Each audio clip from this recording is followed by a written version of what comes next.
Hi everybody, today I'm doing another 8-minute 1980s arcade tribute. This time it's called Pengo from Sega in 1982. Long before anybody had heard of Sega in North America. They were making fun games right from the start. In this one you control a cute red penguin in an overhead maze made up of ice blocks. To progress through the game you have to defeat levels of enemies called snow bees by pushing and sliding blocks of ice over them. And at the start of each level certain blocks flash color to reveal where new snow bees will hatch. And you can break these blocks to prevent more enemies from appearing on the board. Whenever you try to push a block that has no room to slide, it breaks. The only exception to this are the 3 special diamond blocks. They're indestructible.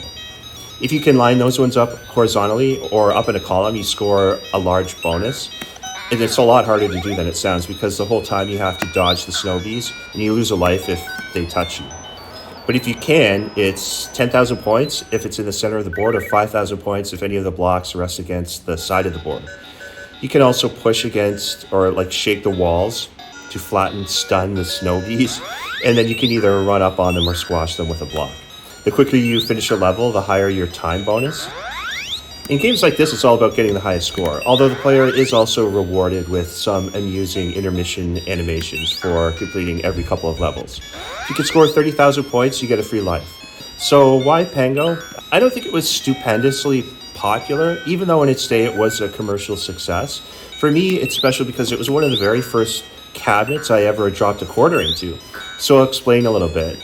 Yes, coin ops existed prior to 1982, but there weren't a lot of them around where I grew up at that time. And if you did see them, they tended to be standalone type situations in between stores, in a mall or something like that. So as a 5 or 6 year old, you'd maybe see a Space Invaders machine somewhere out of the corner of your eye or something like that. And if you screamed and cried long enough, maybe your mom or dad would take you over there for a few minutes to get a better look at it. But it wasn't like actually walking into a proper arcade and playing anything you wanted with your own quarters.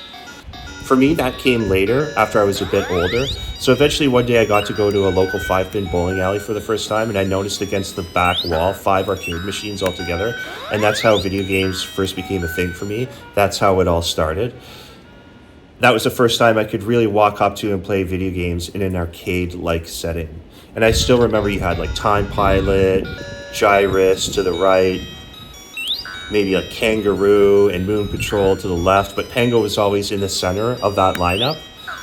And if I only had 2 quarters, at least one would always go into Pengo. And I was okay at it, not the best, but I got pretty good. I do know this about Pengo. In my local, it outlasted many other titles that came and went on either side of it. So other kids must have liked it too. But it's hard to put your finger on precisely why it's so appealing to play. I guess partly the winter theme. When you're up north like me and winter is half your life, I guess maybe it's more relatable. The cute characterizations, does have catchy music and overall satisfying gameplay. It has that wonderful ramp of difficulty and intensity designed to eat quarters for breakfast. You go back then, 25 cents is 85 cents equivalent today, so it wasn't nothing. I guess that's part of it too. You always had to come back when you had more quarters. Anyway, Pengo not be in the top anything list in video games for most people, but as far as I'm concerned, it's a classic, and I still enjoy playing it even today. One thing I noticed is it doesn't matter how you control this game, like keyboard, video game controller.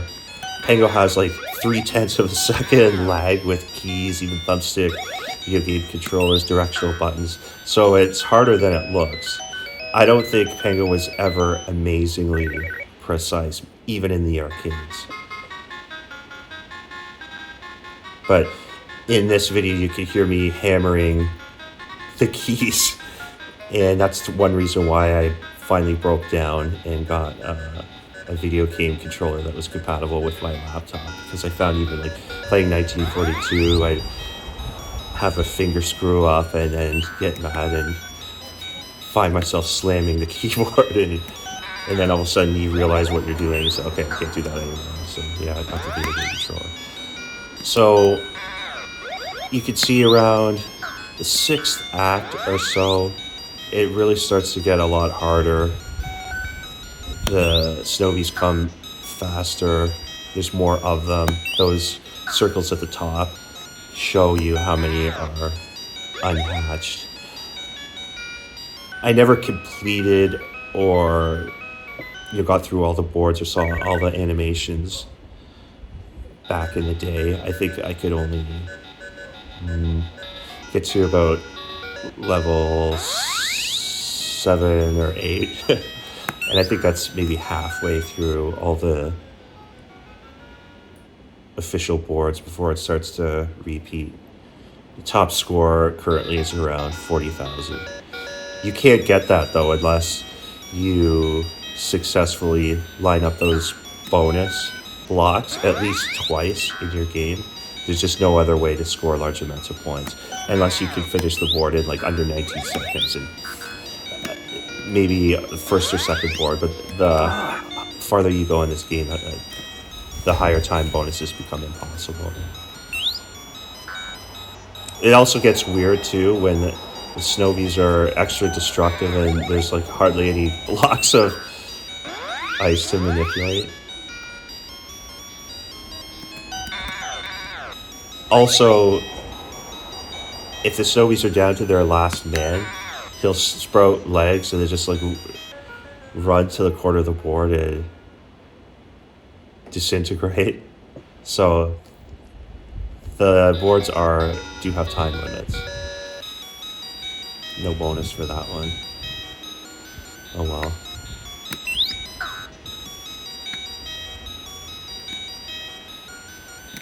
It's neat too, like every board the Snowies are a different color.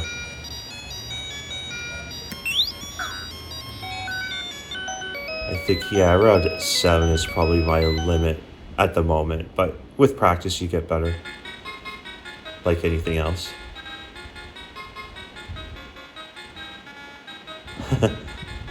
Has that catchy music, the popcorn song, and then I think it plays Ode to Joy for the animations.